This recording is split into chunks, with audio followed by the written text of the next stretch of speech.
All right, welcome everybody. It's nice to see you, Dr. Simplode Newsom. It's great to see everybody. Hope you're all doing well. And,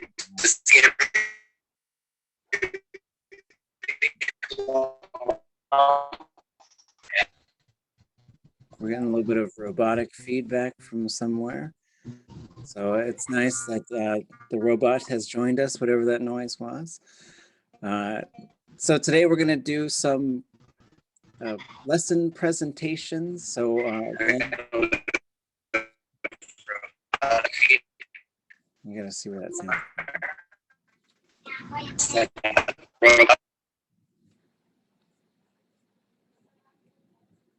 Okay, everybody's muted. Okay, we'll just go with it. So let's see. And then we'll just sort of have a discussion towards the end about whatever types of things we want to talk about. So it is February 10th. So we have three, Victoria, and then Stanjat, and then Duck Juice. So unless there's any questions or anything, we'll turn it over to you folks. So Victoria, you're up first.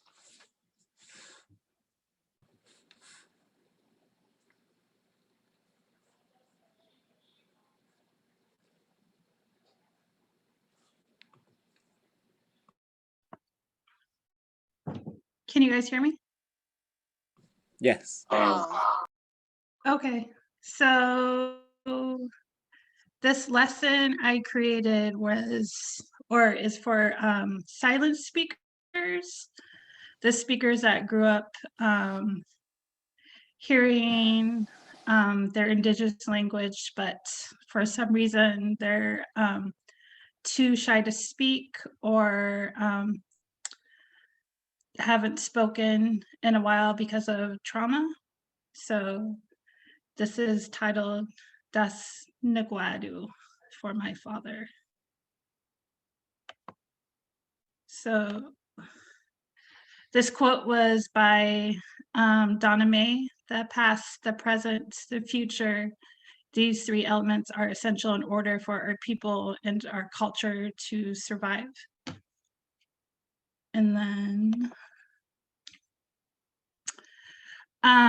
usually when I'm teaching a second language, I'll use, I won't put up the writing, or I'll put a picture up instead. But for this, these are greetings. The category is under greetings. And it's for silent speakers, people that grew up with the language, but are too shy to speak it. So in this case, I did not use any pictures, just because it was more for adults. And normally if you put English up, it's frowned upon, but for this case, I used English because with all the trauma in our generations, English was the safe thing. So I'll play, let me see if you guys can hear this. So this is the greeting for how are you in Shemaya. How are you? Delawan, Delawan, Delawan, Delawan. How are you? So this was intended for somebody in their safe space where they could repeat, shadow the recording. And I didn't put directions on here because I wanted the learner to go at their own pace whenever they're ready. And then over here to the side, the first line is supposed to be IPA. I'm still learning IPA. And then the second line is the Alaskan orthography. The third one is the BC orthography, or the Dun. This is the source. And further down is how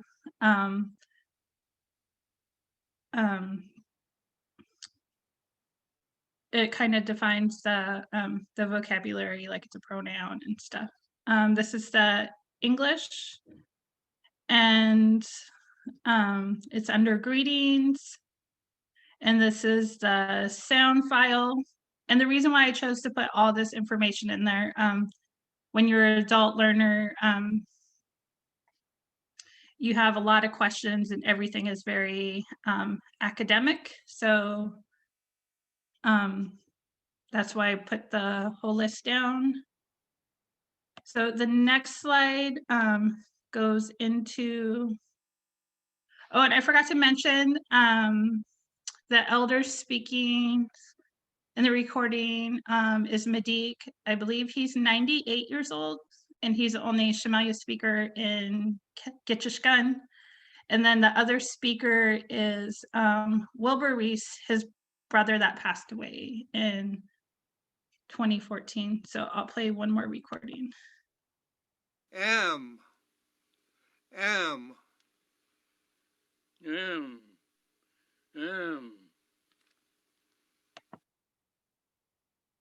And so a lot of these are, they're just scripts that you can follow, and then you could shadow the speaker. So the next one is I'm fine. And then it goes into very good, if you want to say very good. And this just gives the speaker hopefully the confidence to be able to share the basic greetings in our language. And then this last one is I'm not doing good. Not good.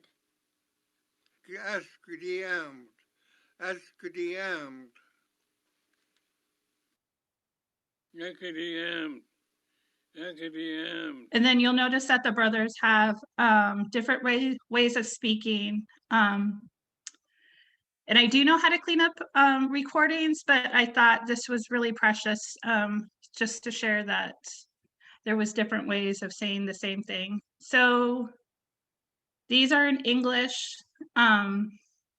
Normally you would never use English when you're teaching a second language, but it was a safety net that I put out there. That was the safe way. And then over here, after the listener had a chance to listen to the recordings, and then I switched it up once the listener had a little bit more confidence, and then I didn't use any English. I wasn't comfortable adding pictures just because it was an adult learner and they probably grew up with the language. So this one. How are you? Delawan. So it gives the speaker a chance to practice a little bit more. So this would be the first phrase that they say. And then after it gives a response. I am fine. And then it goes on to ask the same question, how are you doing? And then this next one is good. And I didn't use any English right here, just to give the learner a little bit more confidence. And then the last one, ask the question again, how are you doing? And then the response would be not good. So that was my my presentation, and the title for it was For My Father.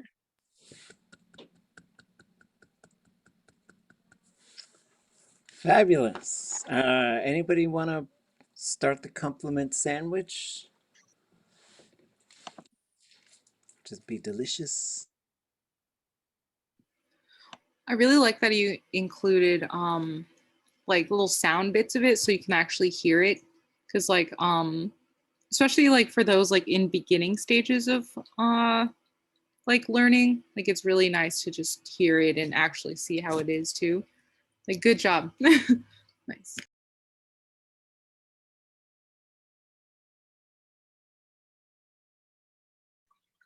I also liked how you consistently kept say like no pictures, no pictures, no pictures. With my dad and trying to teach him, I get pretty much the same reaction that you didn't want is I already know the language, or he'll get too shy to speak. So it's I'm so happy that you were thinking that far ahead and that it shows that you want to help out and really help people learn.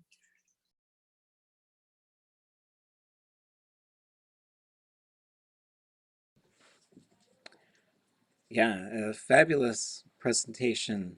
Great use of audio. Oh, some total news. Na local M7 Gordon up some local Anogo na Acadie Hoyen Giskaldamtk da al local Ammonites and Dish BC orthography. So in some Aliach, I told her she did a really good job just to make sure to be all inclusive and that she did a really good job. That I also didn't like that she didn't use photos. But I said just be careful about the BC orthography. And I've been keeping track of the keeping up with you guys in my own pace as my son allows through the YouTube videos. So I've been enjoying like the conversation around orthography differences. But the one example that you give with Ndalalawen, and then the next one, it's actually in Dech di Willawen. Those aren't that's not an orthography difference. It's just there's a lot of different ways of asking how are you doing? And when I see Willa, I actually think of Niska because so I think somewhere in there was a little bit of when pulling from those resources, just ensuring that you are pulling from Tsimshan and not Niska. And sometimes, just like that presentation that Sealaska had recently with the Tsimshianic family, that was just all Niska, Gitsan, and Tsimshan were just all kind of mixed up in that. So I think maybe that's where that came from.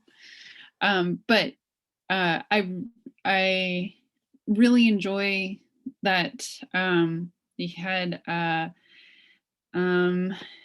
we held a Lixkigetum information with some algech. So you had a lot of different types of information. And there wasn't kind of an emphasis on knowing one or the other or making one more important than the other, that the learner or the speaker, as you kept referring to them, which I really thought was very strategic on your part and beautiful because you're empowering them. As you said, it's specifically for silent speakers, so that they can just go on their own journey and spend their own amount of time on it. Stahia dash. Keep it up. In Deutschen. Yay. Yeah, and again, like the conversation about our silent speakers, and like I've seen the term shift over the years. So dormant speakers, latent speakers, silent speakers, fluent understanders, and I feel like we haven't quite found the right term, but I think it's wonderful to focus on that group because we have a whole group that we can create speakers out of probably a little faster than others, but maybe not because we also have the traumas that they often carry. I was sitting with a friend and I got called in because their grandmother was passing away and had reverted to speaking only Tlingit, and they said we just need someone that we can talk to her and we can't understand what she's saying. So I went and it was very intense, you know, it was very intense. So I went and grabbed an elder and I said, here's what we're doing. Will you come with me? And so we went and we had this, it was like a really wonderful moment. She was not very clear. She thought I was her brother. She thought I had been moose hunting. And so it was very delicate, but I was able to converse with her. And then she kind of came to, she started flirting with me. And so then when I was flirting with her, and it was very fun. Um, and there's two things. Like one is towards the end, we talked for a long time, and I said, okay, I probably have to go. And she said the one thing in English, which was, now I know I'm not alone. But the other thing was, I was very happy to do that. But in the room was a family member who was accurately translating everything we were saying. So here's her relative on her way to make her big journey, and you can't talk to her. And I'm not judging them at all, but that's when it started to hit me, like the reality of what these barriers are. And I still think there's more work we need to do. I like the idea of having go at your own pace, those types of things. I would probably suggest using some images. I would also suggest really privileging the language so that the phrase that we are speaking is the biggest, that's the big thing there. And then the other stuff is great, but make it kind of little. And this is sort of like the, if you want to know more, it's right here type of thing. But like, look at this thing. And then for every language program, uh, you might have to, I would suggest, but I'm not going to tell anybody what to do, but everybody should pick a font. And then like, this is the font for our adults and this is the font for our kids. Just so that there's a bit of sort of programic unity. There's a bit of, I like Brill. I think is a really good font for dealing with our languages and the different symbols that they have. And for kids, I like Indica because it looks pretty similar to the way you write when you're learning how to write with your hands, you know. And so the other thing is whenever you're using, and it'll look different in its final form, like, but in terms of how do people access the thing? If you're making a PowerPoint presentation, or do they just go download the file, or is it convert into a PDF? And then what happens to the audio files?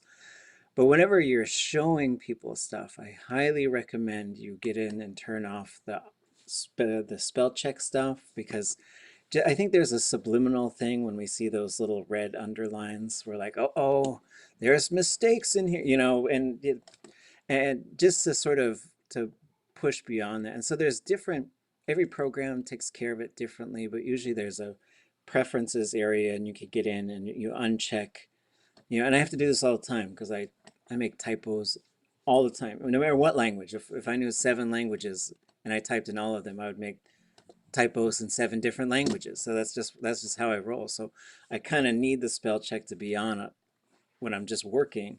But if I'm presenting stuff, just make it a habit of shutting that off, just so it's not distracting. Like, we all know we got to live with a bunch of stuff, but get that stuff out of the way.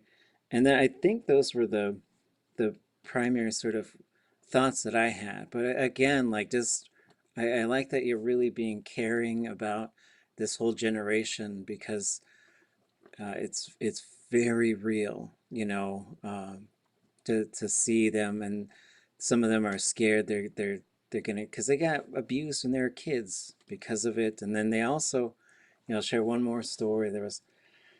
It's a heartbreaker, so just buckle your seatbelts. But this one, this person I knew, he was learning the language, and one time shared with me, I'm just mad. I'm mad. And now as I learn, I'm just even more mad.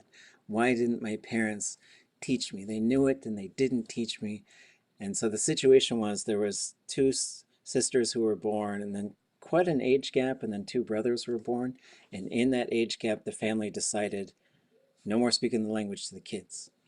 And not just like, as the parents, we're not going to, but we will tell the whole family, do not speak the language to the kids. So one day, they called him in. The mother and the father were sitting in the kitchen. They said, "Come on in, son." And the mother said, you know, pour me some coffee and put a little bit of that canned milk in there, maybe a scoop of sugar, maybe some toast, butter that toast, put some jam on it, and now come over here and sit down. So he's just doing everything he's told. And then she says, I thought I told your grandpa not to speak to you in the language. And he says, oh, he doesn't. And she said, well, I said everything in Tlingit and you understood everything I said. And she said, no, that was English, Mom. And the dad says, no, son, she's speaking you in Tlingit. So she says, you go up there, get your grandpa, tell him to come down here. So he goes up and he goes to his grandpa and says, Mom wants to talk to you. She's mad because you've been speaking to me in Tlingit. And he says, why did you tell her that? And he says, I didn't. That she was talking to me in Tlingit and I understood and I didn't even realize she was speaking Tlingit. So they went down there, had a long talk, and his grandpa never talked to him in Tlingit again. So then he had all this anger for his mom and all this, just like, because it's not just the teachers, but it's also our own people. And so we're going to be pulling the Band-Aid off. It's been sitting there for 50, 60 years, you know. And so I like that we're thinking of this, and we also got to think even bigger. What's the comfortable place?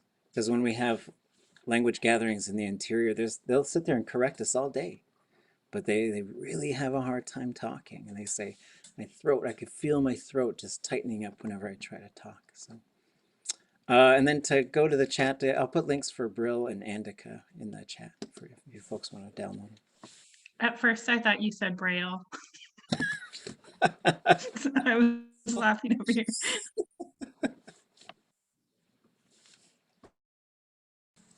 Other thoughts?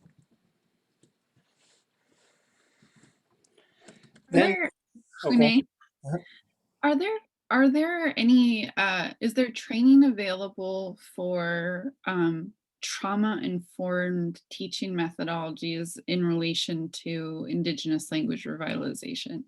Because ever since I really over on this side, when I first started teaching, I realized I need so many more tools. Like I felt like I needed to go back to school, become a counselor, because I had no idea how much I in bringing language classes that haven't been here for in the area that I'm teaching, some of them for 20 years, how much it was going to bring up of their trauma and where to create that safe space and to create those modes of kind of working through and supporting one another, but not making the class about that, because it was starting to take all the time away from actually speaking and teaching Somalia.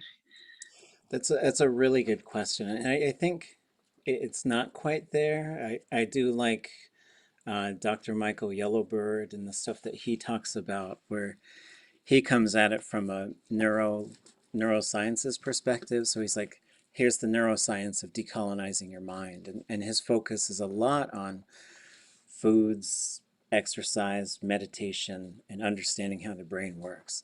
So I think his stuff should be incorporated in what we do, and I think there should be probably a whole semester course that really just focuses on trauma-informed teaching. And I would love to work on that and put it together, but I feel like that's going to be a big collaboration. Because yeah, I was at a meeting and someone's like, we need more linguists, and this linguist stood up. He's like, no, we need like counselors, we need psychiatrists, we need, you know, and that healing aspect does need to be there. And so I think we've been incorporating some things just in terms of Tlingit culture and burning things and giving them to the ancestors. So we would do some things at gatherings where I'd say, everybody just write on pieces of paper every reason why you think you'll fail, every reason why you think you can't or should not speak and use this language. And nobody's going to read it. Nobody. You can put whatever you want. And then we would, you know, and then somewhere towards the end of the day, and nobody would look at their little pile of papers. We would gather them all up, then would all go outside, make prayers and make a little food dish and have some tobacco and burn it all up and give it to our ancestors and talk a lot about letting go of stuff. But that's one part of the process. It's also got to be, you know, because I was in Hawaii and I was learning Hawaiian, and our teacher would yell at us and scold us, and it was fun, you know, because he wasn't mean. He was just, that's just how he taught. And so I came back and I scolded them kind of that way. And they were crying, and then I broke their heart and I felt so bad. And so, yeah, we certainly need more, because also it's you're going to open this thing, and then you also have to teach people how to let go of it. Because I feel like a lot of times we'll have these gatherings, and I'll put here's all my pain, here's all my fears, here's all my horror. And then when the meeting's over, I'm like, okay, I better take that back with me, you know. And it's like we got to get people to just be like, just, you know, you got to figure out a way to move on from that stuff too, which is challenging.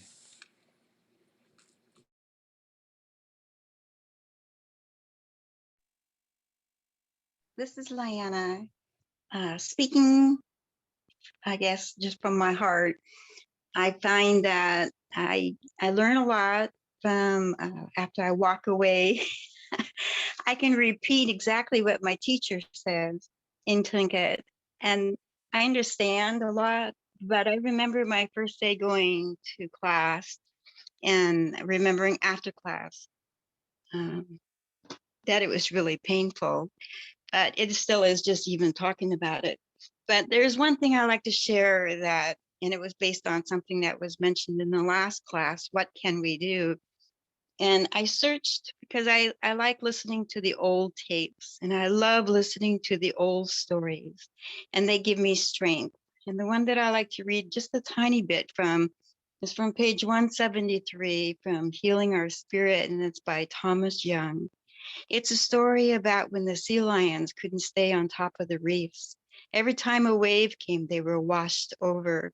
And so the last part of his speech says that this is how you will be with your grandparents sitting in your back. Their speeches will be as if they are putting rocks inside of you. This is why don't ever let any of you fall off into the sea, away from the wishes of your mother's maternal uncle.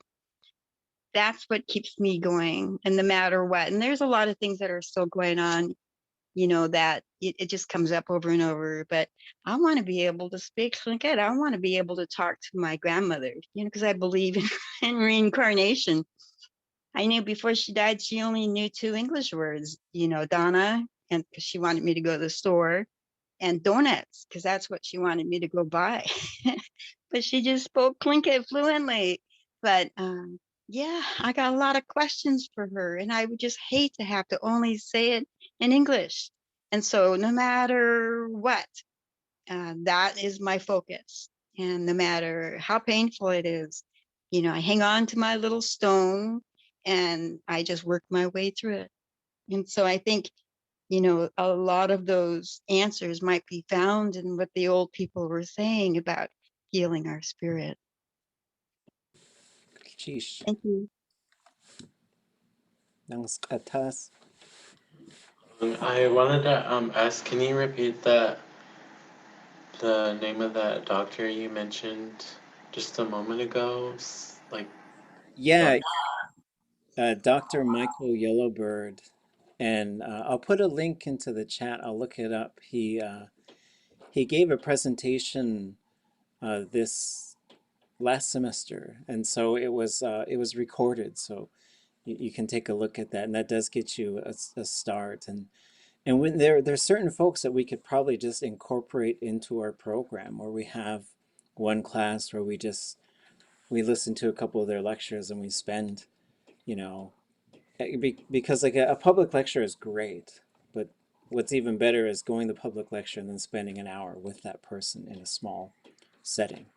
And so, yeah, I'll put that link in there. There was one other sort of technical thing that I thought of. We were sort of, there was a group of us that were messing around with Google Slides. If you wanted to use Google Slides, like there's always options on what is your final thing going to be. Are you working on Apple products? Are you working with Windows products? Do you envision your folks having one or the other? And so if you're working with all Apple products, there's a lot you can do with a program called Pages where you can just integrate audio, and you could create iBooks out of it. So you can have a book where there's a little speaker button and you poke it and it says the word for you. But there's also Google Slides, and so I brought this up because you could do this in PowerPoint as well. But one of the things that we found with Google Slides, actually, let me. No, I don't think the audio is that important here, but I think I forgot to share the audio. Hold on a second.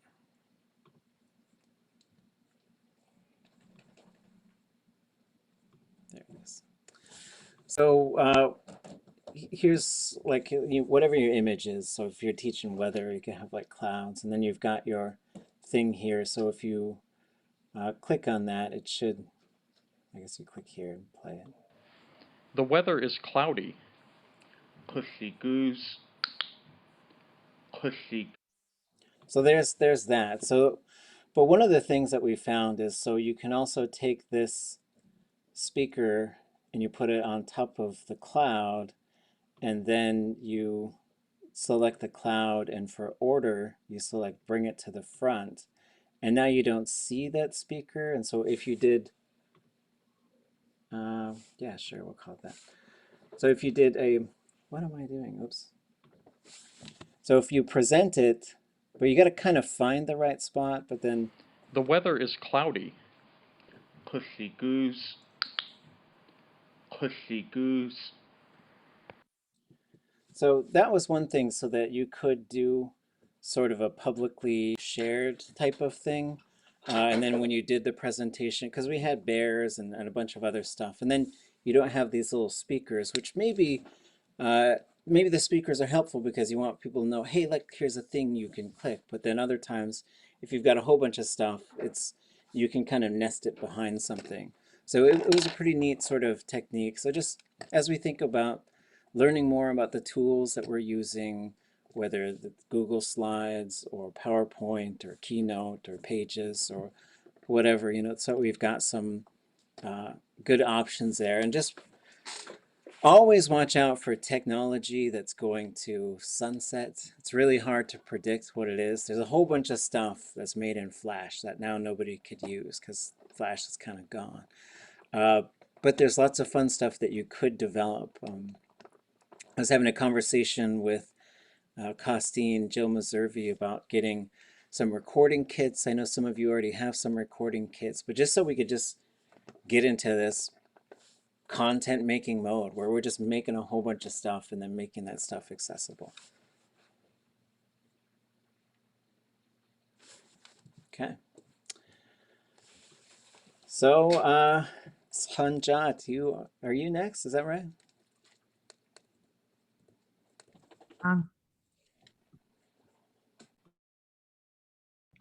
Det er helt gegangen. Okay, I'm going to share my screen.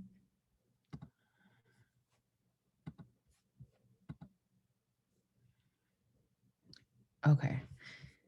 So this is definitely a work in progress. Now I wish I knew the little trick about nesting the speaker icon there. So I definitely want to go back and already edit. So this is what I call table talk, and it is basically formatted to look like a placemat. This first page, these first two pages, they do have the speaker audio on them, and then the second two do not, so that you can print the second two out without issues. But for virtual teaching or practice, the first two do have the audio. So you can click up here. Sino ayat dang hedang. Sino ayat dang hedang. And then choose how you're feeling. Di swagang. Di swagang. So I kind of did that with anything that's labeled here. They all have a little audio clip on there. And this is the front side. Ideally, these would be placemat size and laminated out. And I intentionally wanted to leave the plate blank, just for, there's some kids, So sorry, I forgot to mention this. The audience that I created this for is for families. This is for in the home. Specifically, I used my family as an example of, I created something I wanted to use in my home every day. So one of my kids is very, very picky and needs to, we have a lot of techniques that we have to do to try to get him to eat. And one of them is play with your food. So I left this plate blank, and if it's laminated, it's easy to clean and wipe up. If they don't want to verbalize, tell me how they're feeling, maybe they could point to it, or they can make the face on the plate with their food, or all kinds of creative things you could do with this. So that's the front side. And then if you flip it over, there's the back side. And same with these nouns here, they have some audio clips here. Sabli guy.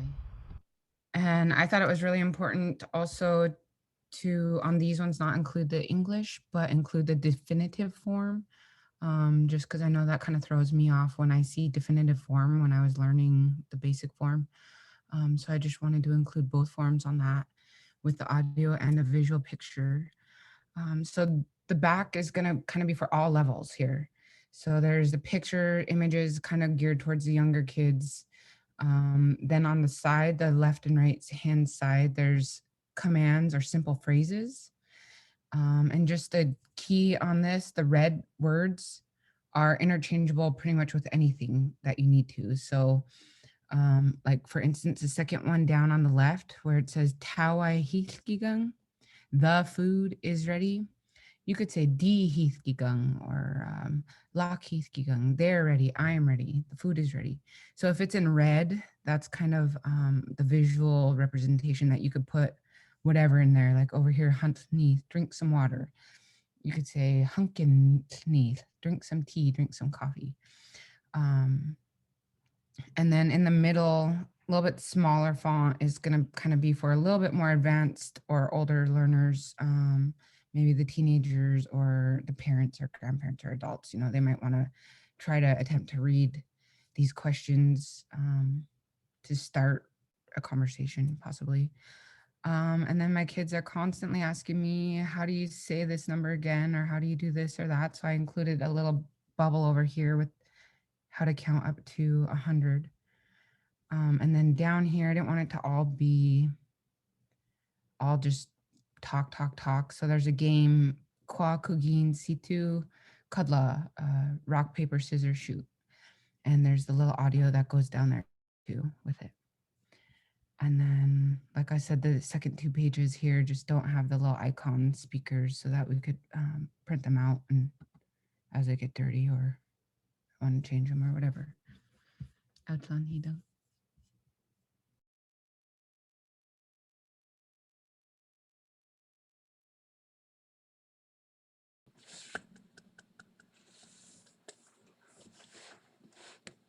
Yank Angulagan. Who wants to start the Sammy? Ula Aoyagan Sponjat. I wanted to start off by saying how much I really enjoyed that you included the definitive word for each of those food items and those phrases that can be interchangeable with like anything else.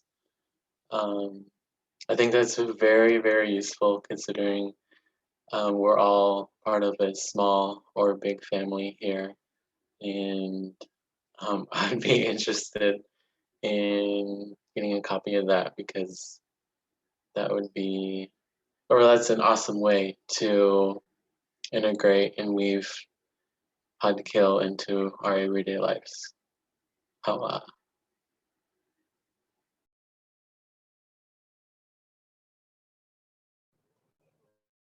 This was so cool.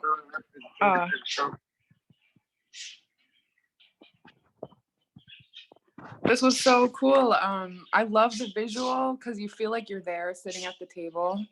And I also really like too how you color coded which part you can replace. Because as a learner, I'm always looking for that. Like if I see a sentence like, oh, what else could I use this for? And I feel like you made it so accessible. So, good.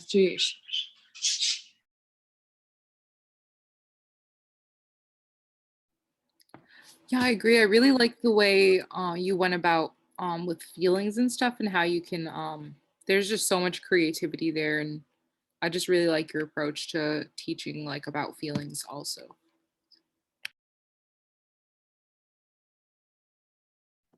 Oh, M7, your work is good. My mother, after she took Skill Jade's class, she posted the Hudkill words around our kitchen. And if we wanted something that we had to ask in Hudkill or Shamalia, and she wouldn't answer us if we spoke English. So it was really helpful to have it, um, so we could see it. So M7.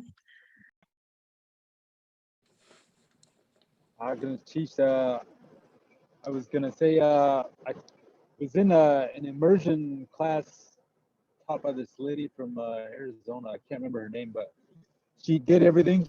We just jumped right in, and we were learning Japanese right along with her, and it was all just, you know, she was talking to you, and she had everything right there. You know, plates, forks, apples, your name, our name, and it would be, I think, so awesome if we did that here over Zoom, or if we ever see each other in person, to just let's set up a dinner table together and do it in Tlingit. So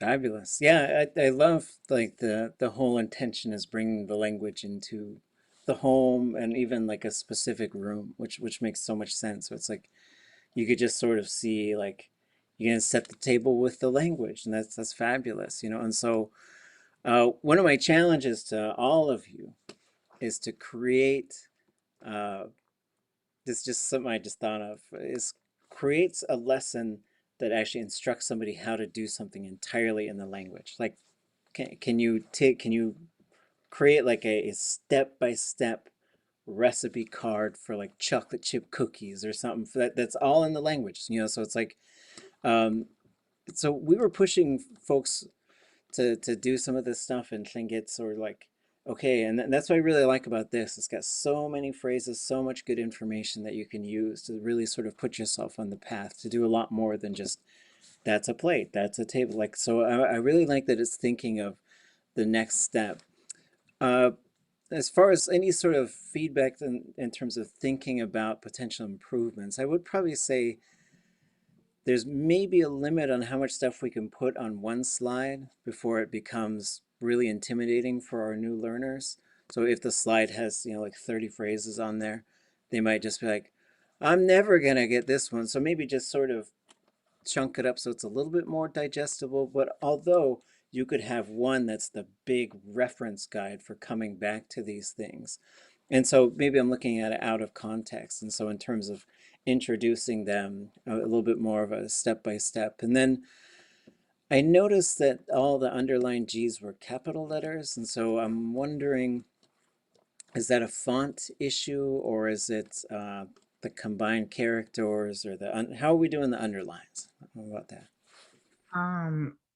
So yeah, I think it's all of the above for that underline. It just gets way too confusing, handwritten or typed out, and a lot of keyboards don't have the underline as part. So the past couple years, just working in language, my instructors remind us or encourage us to try to use capital G underline so that we don't get confused with the lowercase g underline, how it might get all blurred out or dropped in some fonts.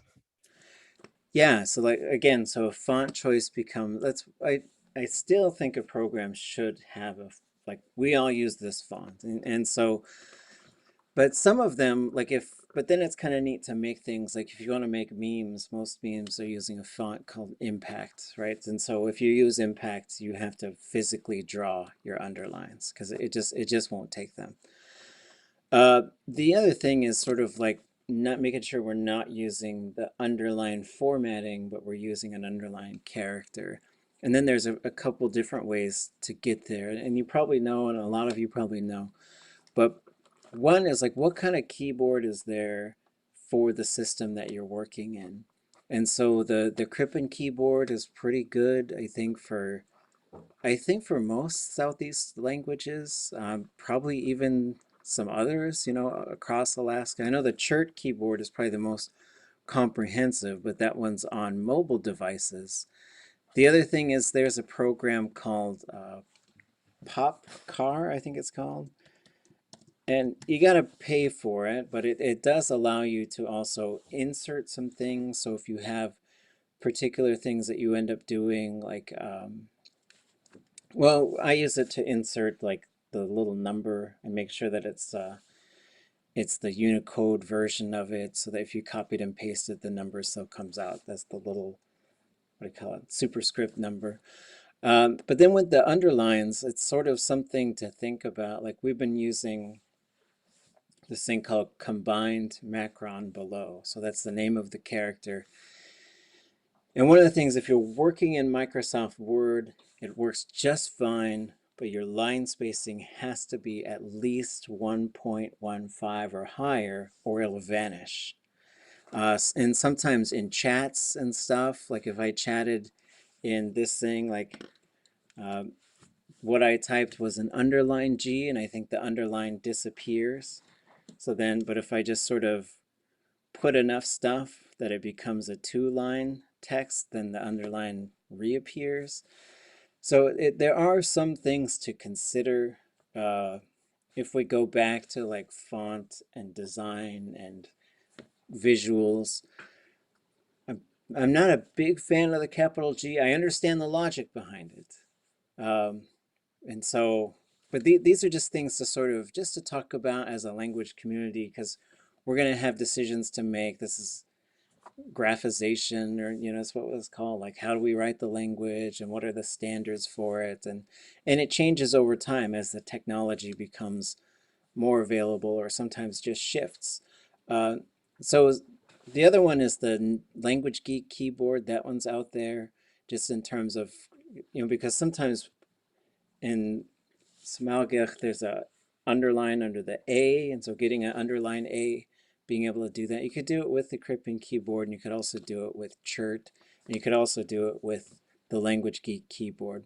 But just in terms of like what keyboards are you using, I think, yeah, well, it's a little late to change like how we write. Like Cherokee has its own whole orthography, but the other thing that Cherokee and Hawaiian have is most devices that you buy, like if you got like some iPhone and you just brought it home from the store, it's got a Cherokee keyboard built into it. It's got a Hawaiian keyboard naturally built into it. So the next step is we need to figure out, like, can we develop a comprehensive keyboard that works for all of our languages, and then lobby for that to be included in every new phone, whether it's the Google phones or the iPhones, and every new computer, whether it's the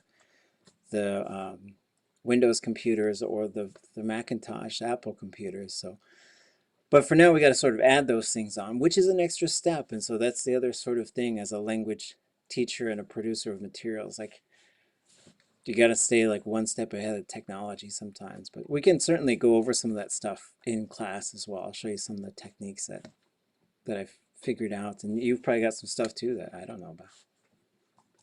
Other thoughts?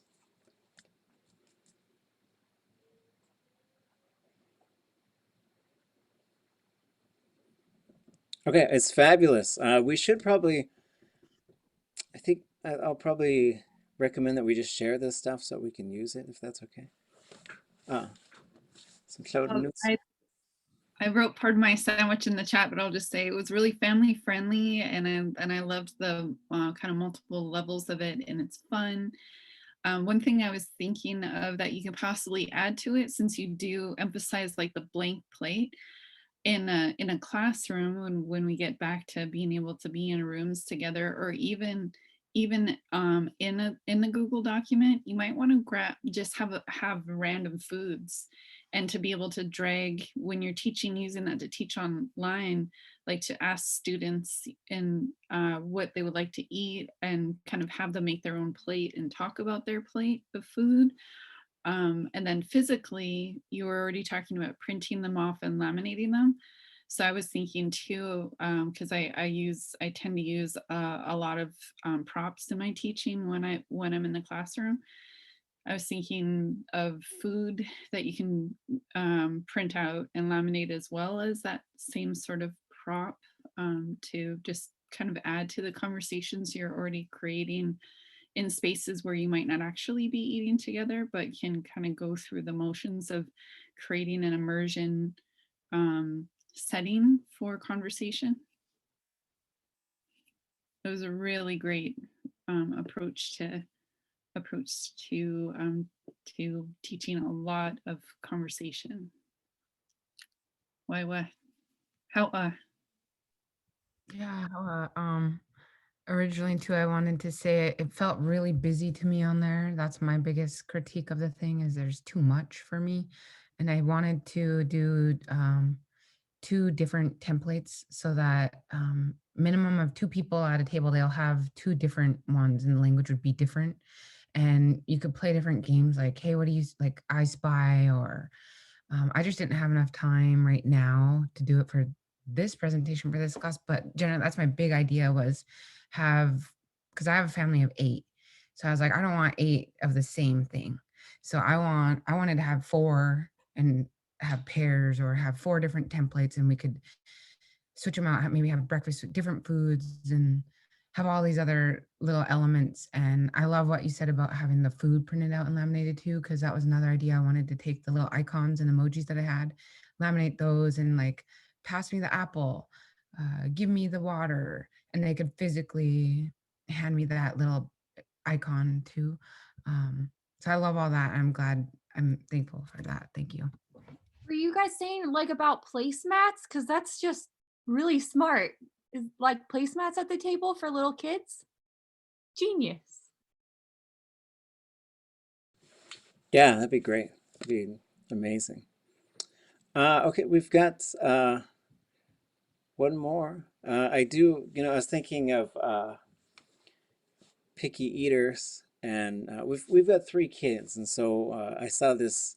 I'll share this quick video with you folks that we found on TikTok that we just found was hilarious. Just because I don't know. I felt like this guy was like spying on our life with our 3 kids. So we'll watch this and we'll move on to Duck Juice. Okay. Thanks, Mom. Yes. I said the red plate. I'm not eating that. So I mean, I don't know. That's exactly how our 3rd child kind of is. Like, it was always the plate or the food, and yeah. So, but even like and then if you're gonna raise them in your language, like dealing with picky eaters and dealing with, there's all kinds of stuff, and like using the language to teach the entire world to a child and also to your students is really interesting, because you have to talk about discipline. Like, we had to do a lot of research, we ask elders, did you guys get hit when you're growing up? And they're like, no. And so I talked to a lot of folks about it, and Rob Edwardson shared with me that when he was young, like if he did something bad, like his mom just like wouldn't talk to him for quite a while. So like he'd be sitting there, and then his sister is there, and the mom would say to the sister, tell him to hand me the song. So it was like, just being ostracized from the family. But it was really interesting to think about that stuff. And then I was in Hawaii, and, it was a little different over there, because they're like, give me my kalipa, which is a slipper. And that's so that they could hit you with the slipper, right? So, like, and as you develop a language program, like, especially if you develop a whole school, how are you going to deal with discipline? And how are you going to be able to say these things that you haven't perhaps thought of yet? And I'll challenge you with this, because it's something we had to do. Could you tell a child completely in your language that it's not okay to touch other kids' private parts? And so, and we had to huddle up and be like, do we know how to talk about this? Like, even like conceptually, like, how do you begin to have that framework and that sort of discussion with kids in the language? So, okay. Duck Juice, it's your turn.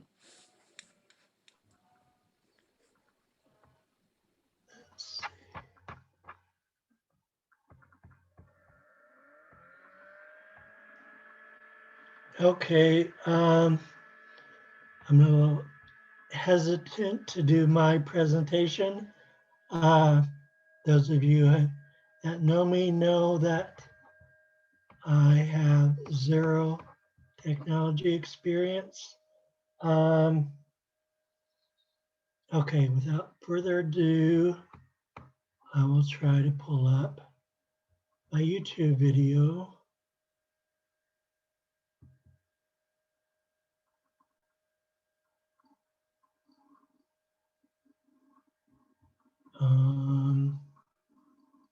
That's not it.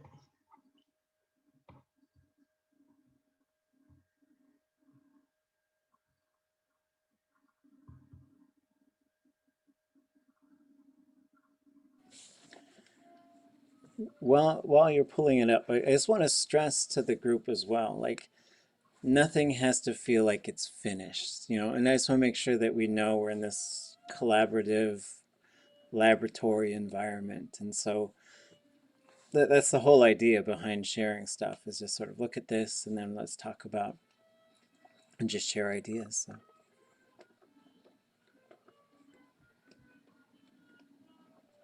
And if you're having any different, you could always send me a link and I could pull it up as well. So whatever works.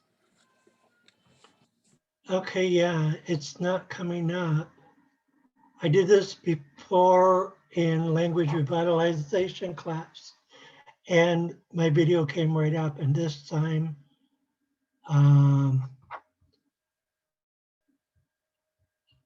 there's just a little link, but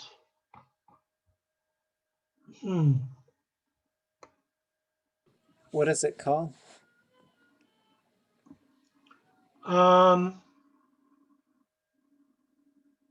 What did I title it?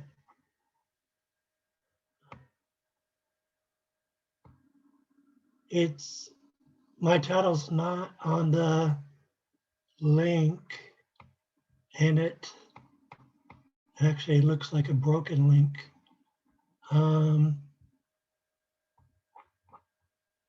Let me back up a little bit here. Okay, so in Google Drive, it says, it says youtube.com, and this is the video that I uploaded today, which is the one I want. But when I double click on it, I get a blank screen with a broken link. So should I go to YouTube and bring it up from there? Yeah, maybe try and find it from there, especially if you knew the title or who might have made it. Or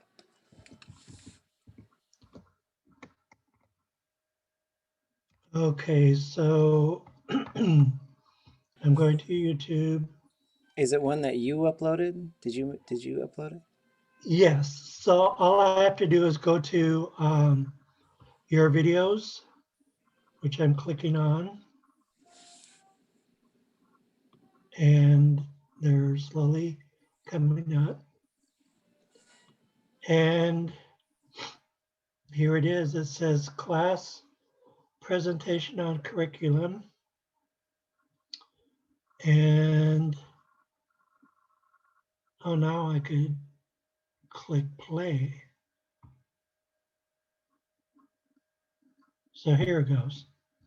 Hopefully you could see it. You got to press the share screen button down at the, should be the bottom middle. And then when you select the share screen button, there's a little checkbox that pops up, or there's a big screen that pops up on the bottom left. You should see a box that says share sound. And then you'll click on whichever one shows you where the video is at.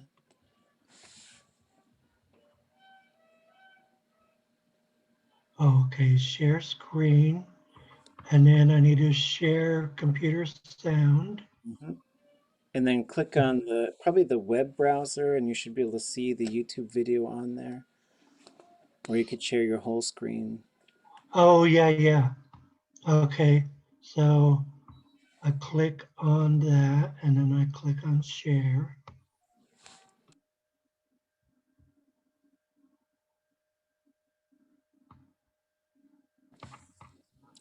And then Is click, it playing? yeah, click play, and then click that little. Jen, Duck Juice. Greetings, hey my friends, it's me, Duck Juice. Today I'll be giving my presentation on different types of curriculum I have made. I started writing a children's book. It's in Hodkill and English, and the title is Dougie Duck Duck Diagai, Dougie the Hummingbird. And it's about his kindness and how his happiness is contagious and how everyone is happy to see him. He's really brave and he travels a lot. And on one of his travels, he sees many killer whales. And at the end of the book is a Haida poem and a Haida prayer. And they're both about strength. I made 3 crossword puzzles. This one's Creatures of the Sea. And my second one is on geography. And third is on family. I have also did a, and at the bottom of the page you could see the clues to the answers. And I have many everyday phrases. I couldn't print them all out. This one here, these ones here have to do with eating and food. I am cooking breakfast, potatoes, onions, bacon, eggs. I will eat big. I know how to eat.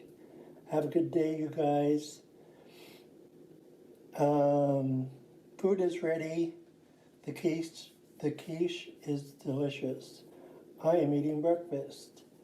And so on. The last one has to do with eating scones with coffee and how they taste good.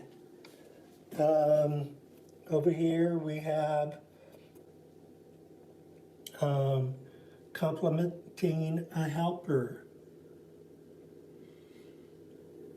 And different phrases that we have in Hot Kill. When someone says you're welcome, and different ways that we can reply. The one in the middle here, think nothing of it, that comes from Ben Young of Heidelberg. This one here is for the COVID era we now find ourselves in. When we meet, I will wear a mask. This one here has to do with the mountain. Clearly the mountain is visible today. The mountain is steep. It snowed on the mountain. The mountain is big. The mountain is beautiful. And of course, this is the mountain by the glacier and by our campus. This last one here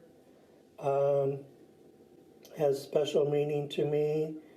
And I used a native quote. Looking behind, I am filled with gratitude. Looking forward, I am filled with vision. Looking upwards, I am filled with strength. Looking within, I discover peace.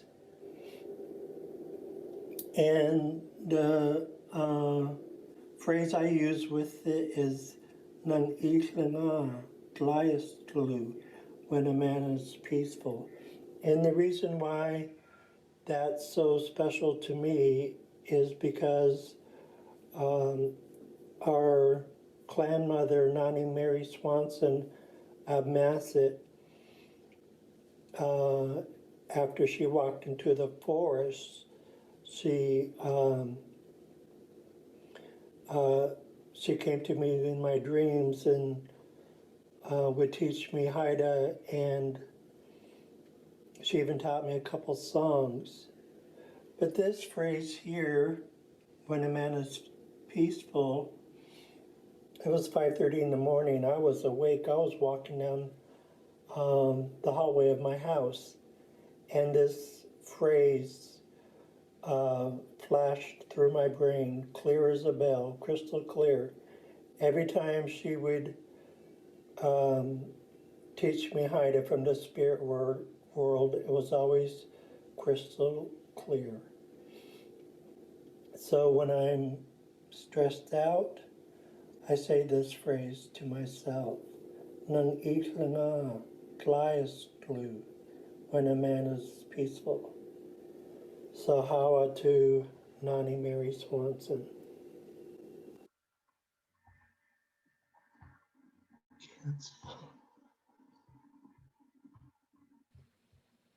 I don't know how to get out of there. Oh, I can. Let's see.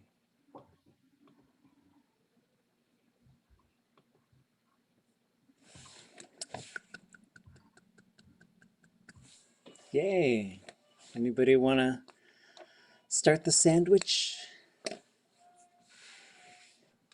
I would like to say I like that interactive part with the it's not just reading something and reciting it. I like that interactive crossword and word search in there.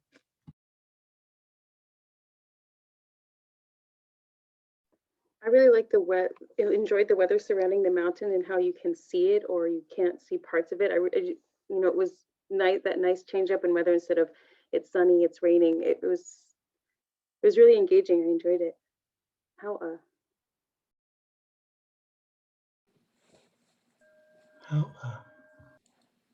Yes, Duck Juice. There are lots of things that really fit really well into the texts that we've been reading. So it's like as you develop sort of like a single children's book, like that can spiral out into so many other things that have cultural components, daily conversation components. There's a lot of other neat things I've seen in terms of, and so like developing children's books is a really interesting idea. Something that we've been going through is this a bit of a transition in the early childhood Tlingit language teaching community, where we used to just go find books and translate them and then just tape the language over it. But one of the problems that you run into is that now you just have to take someone else's story. And some of the stories, like, to be honest, are like, there's times when I would be translating stuff for my kids. I'm like, well, I'm going to change this story because I don't like this story. Like some kids being bad and then they, whatever, whatever. Like there's cultural values will absolutely be embedded into children's stories. And so as we're constructing this foundation, it's always better to just make our own. And this is, again, going back to Hawaii. They showed us this whole sort of timeline they went through. They said, yeah, we used to translate all these kids' books. We'll go buy them and tape a paper over them and hand them out in class and send them home. And then the paper fall off. We had to put it back on. And then they said, then we would make our own songs, but we would use the melody from nursery rhymes and just put our language in there. Then they said, eventually we just started saying, well, we make our own stuff. We got so many great stories. And one of the things that that you can do is you can develop a story, and maybe the story ends up being bigger than you envisioned, right? Especially there's so many great stories out there in all of our languages and cultures. And so maybe the goal is to make one big complete version of the story and then say, okay, now we need to make one for like fourth graders. Now we need to make one for like 4-year-olds, and so you can have scaled down versions of these. One of the big questions is sort of like, where are the images going to come from? So in the absence of having a whole fleet of illustrators, which I think we're trying to figure that out, like how do we just get more artists who can make books, because you know there was someone I was working with. I was like, hey, you want to make a comic book? We'll do this type of thing. And she's like, great. And I was a non-Indigenous artist, and then she sent me the estimate, and it was like $15,000 per book. So I said, no, because I would want to pay my elders $15,000 a book, but I can't, you know. And so like, how can we get to a point where we're making this stuff? One solution is stock images. So stock images, you can use, you got to button pay for them, but then you can use them to make books and to do stuff like this. The other option is just sort of collaborating with artists and doing fundraising and figuring out how to get this stuff paid for. The other thing is there are artists who are in this class, and there are artists who have been making Baby Raven reads books, and so sort of figuring out like how do we, and then for me it comes back to, I think we need one publishing house in Southeast Alaska, and then maybe one, you know, throughout Alaska, but that basically has a group of folks, and you've got one editor for every language, and then you've got an illustrator, and then you've got someone who knows how to do graphic design. And maybe some of them share some of those roles, but that way you could take a story and it could be just sort of a more day-to-day type thing. Like here's these two kids, they go visit their grandparents, then they go fishing, and then they learn how to cut fish, and then they eat it. It's fine. That's great. And then the nice thing is once we get our own illustrators, then our kids will see themselves, and it, you know, and then you could take that and you could translate it into all three languages, right? So everything we make comes out in all three languages, right? And then I know we have a Deghitan language you know, learner and teacher in here as well. And so it could be a seed project that starts here and then goes kind of statewide. Then the core, because we can look at places like New Zealand and Hawaii, but the reality is they had one language. We've got multiple languages. We've got 22 languages in Alaska. 23, you know, if we count all of them, including the ones that might not be currently spoken. And then so I think the second side of that is a media development organization, so that you had a crew that could make puppet videos, kids videos, like let's just follow two people who go out hunting. We try it with me, but you gotta find someone who goes out and finds where the deer are at. If you want to make a video with me, it's called Rene Doesn't Know Where the Deer Are. Chapters 1, 2, 3, 4, right? But you can make that video, and then once you have it done, you have the post-production done, you translate it, you put the audio on there with all the different languages, and then we don't have to make 3 different ones. We just get into this mode where we get this idea, then we make the thing, and then we translate it, then it sort of gets handed off to these language teams. And again, I think that's another model that could work statewide. And yeah, I was talking about you, Dave. You're the one. Your illustration's fabulous. So let me put a link to, if you're looking for stuff, let me show you a couple of different things. So I use Adobe stock imagery, and if you're just looking for an image here and there, so it's stock.adobe.com. If you're looking for a picture of something or drawing of something, go find it, send me the link or the name of it, and I can just get it. So I've got a subscription. I get like 20 images per month. I don't know how many I have right now. I don't use 20 per month now. I got 70. And then I save them. Let me actually share my screen for this part. So I think I sent you folks the Tlingit language curriculum folder that I use in Google. And so I can send you folks the link again as well.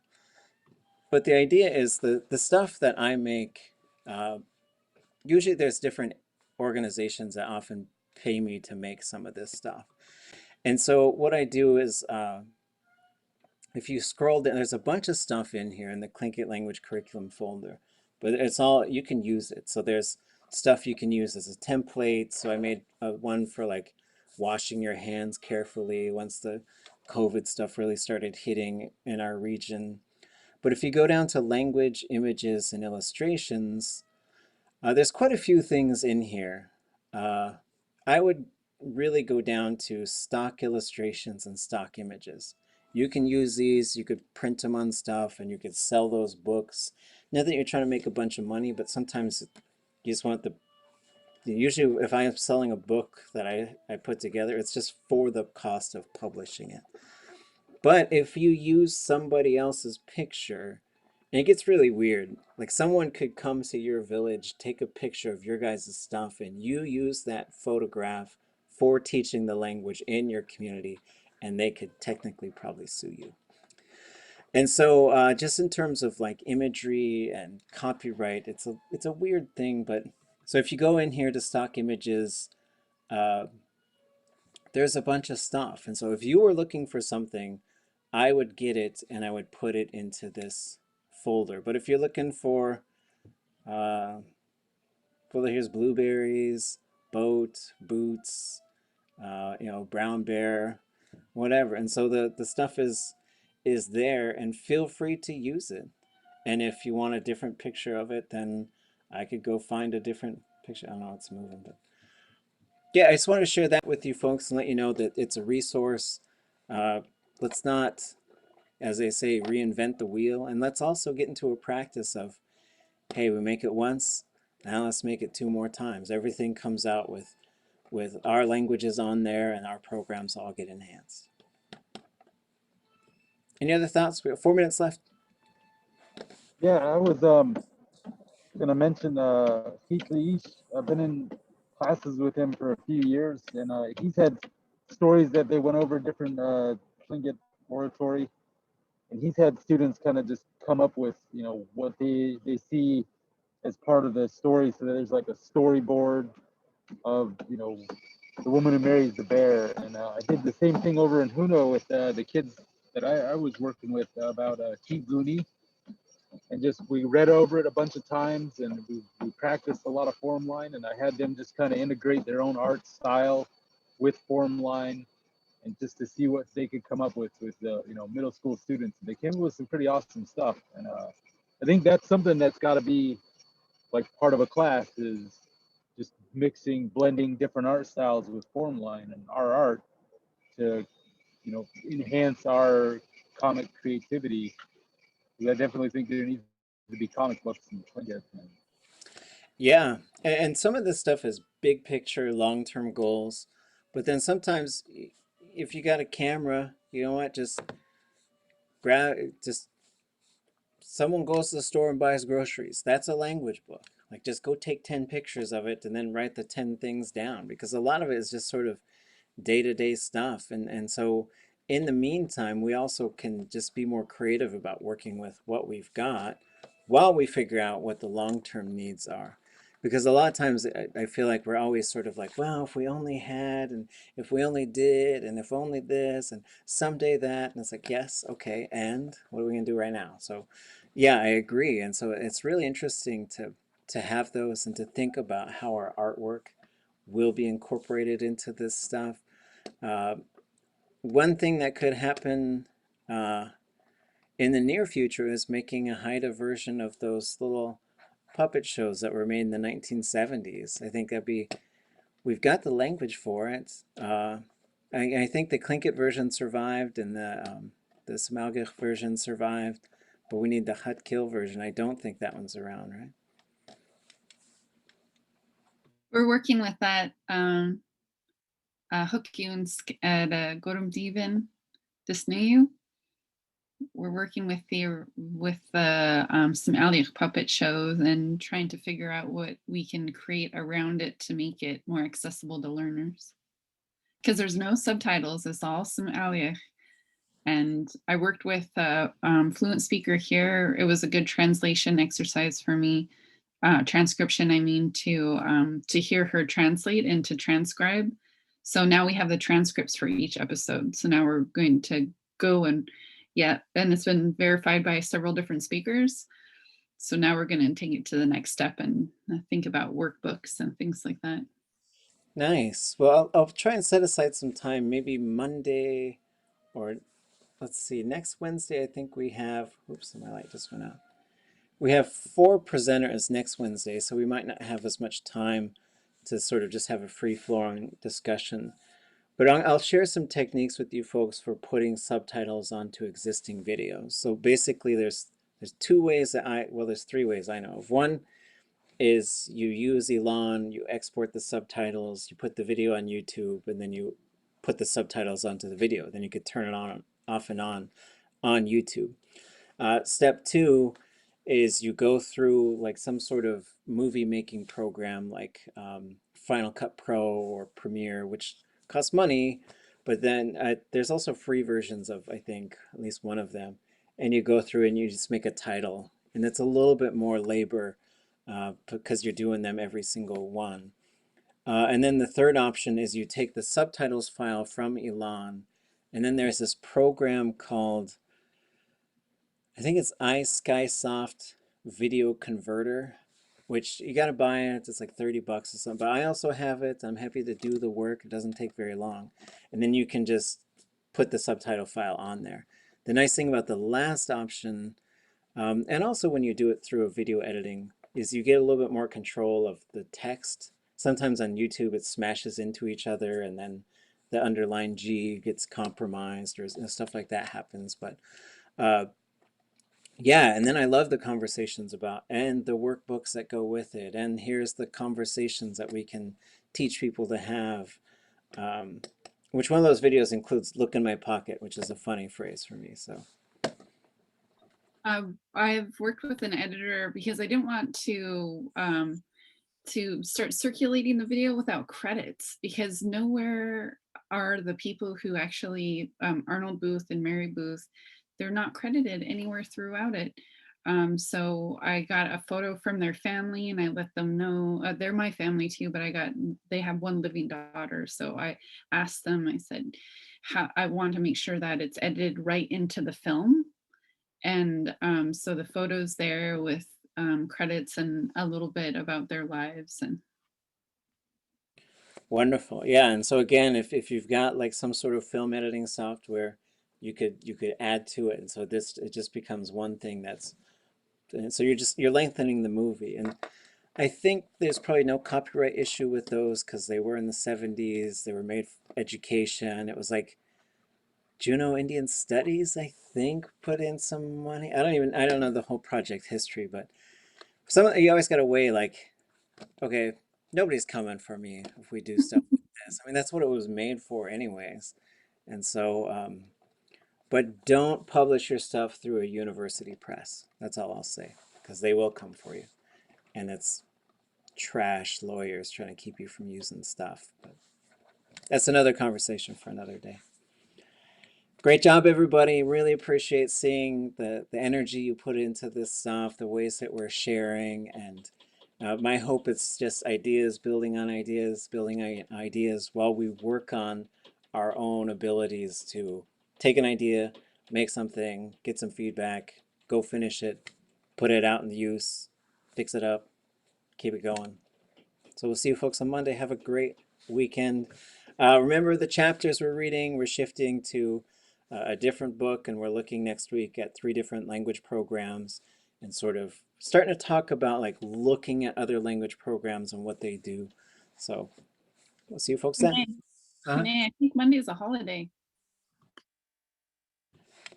It's Monday. Is Monday a holiday? Yeah, I just got an email from Susie Edwardson telling me I'm not teaching on Monday because it's a holiday in America. So here I am from Canada reminding you you're not teaching on Monday. We'll take a look. So if I look at the calendar, it's like President's Day, I think. It don't matter. We don't care about no President's Day at UAS. We don't take nothing off till spring break. Okay, so you guys are teaching? You do have class? Yeah, there's a lot of places that are, and then Elizabeth Paratrovich Day, like a lot of places are closing for that.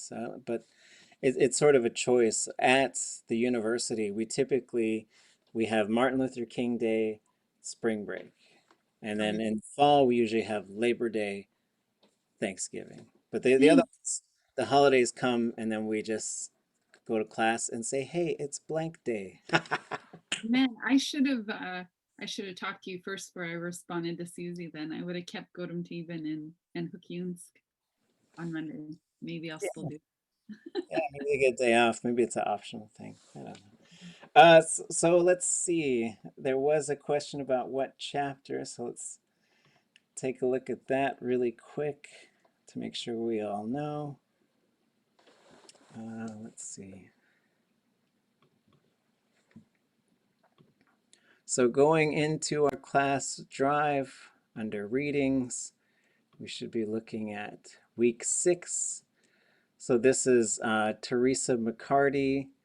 So we have this one, this one I think is Maori, and then Ojibwe, and then Sami.